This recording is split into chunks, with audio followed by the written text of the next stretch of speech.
घाबरले रे. हे घे. अरे एवढं काय झालं तुला? खरंच घाबरले मी. बरं हे घे. तू नाही का मला नेहमी घाबरवत असतेस? मी हे करेन, मी ते करेन. विचार केलाच थोडं तुला घाबरवून बघतो कसं वाटतंय. Okay bye. अधीरा अधीरा, तुला जायचंय? या अधीरा, या इतका सुंदर वातावरणामध्ये तुला मला एकट्याला सोडून जायचंय? नाही, तुला कळतंय ना Adhira, we are at your favourite destination Goa. हा रोमॅन्टिक माहोल, हे सगळे मुवमेंट्स, हे सगळं सोडून तुला जायचंय. ओके, जायचंय तुला, राईट? नाही, तुला आठवत आहे ना, एक्झॅक्ट 2 वर्ष आधी तुम्हाला इथेच प्रपोज केलं होतं.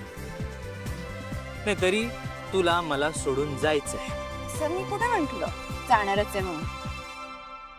ध्रुव, उद्या आपली हळद आहे. मग मग आणि परवा आपलं लग्न आहे. मग काय झालं? It's not a big deal. Come on अधीरा.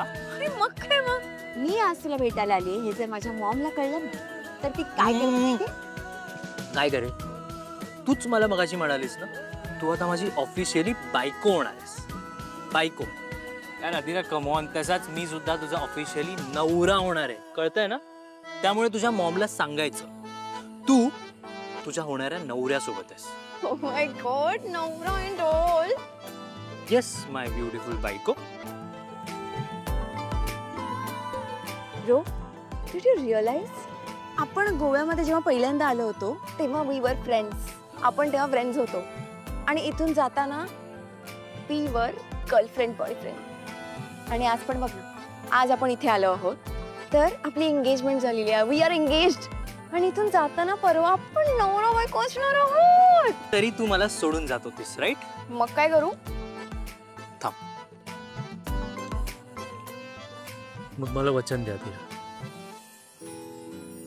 तू मला सोडून कधीच जाणार नाहीस. आपल्यात काहीही झालं, कोणी काही बोललं तरी तू मला कधीच सोडून जाणार नाहीस. प्रॉमिस कर मला.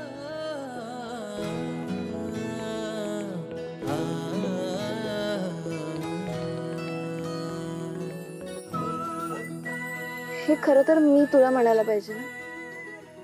मी तुझ्यासाठी काय काय केलंय तुला माहिती आहे ना. I am really very very crazy about you. You know that right? No Adhira. हे बघ अधीरा, टू बी ऑनेस्ट मला नाही ते एक्सप्रेस नाही करता येत बघ. पण याचा अर्थ असा नाहीये की माझं तुझ्यावर प्रेम नाहीये. अधीरा, लुक हे.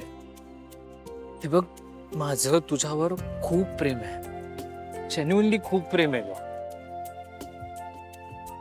I know. पण मला प्रॉमिस कर, तू मला कधीच सोडून नाही जाणार ना? कधीच नाही अधीरा. ह्या जन्मात सुद्धा नाही आणि पुढच्या जन्मात सुद्धा नाही. नंतर एक पोरगी आली, एकदम धीट. आणि ती व्यक्ती म्हणजे अहिल्या वेसकर.